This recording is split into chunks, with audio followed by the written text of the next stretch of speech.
So we were approached by a company that manufactures gas nozzles. The gas nozzles are a multi-part assembly. The main part is a machine brass part.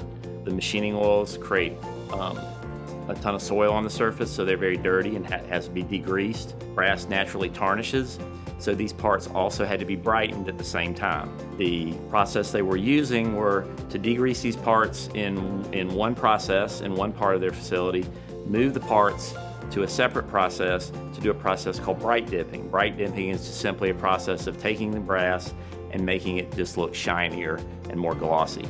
The company itself had new restrictions on the types of chemicals they were using.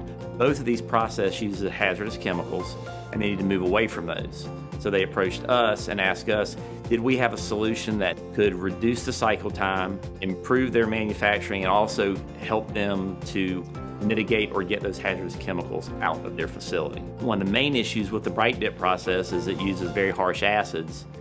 These acids can quickly, if these parts are immersed too long, damage the surface of the parts, and once the surface is damaged, they're not recoverable. They just become scrap. The second issue with this process is the chemicals themselves give off hazardous fumes, and the hazardous fumes were not only an issue for their associates, but also were causing corrosion issues within their own facility.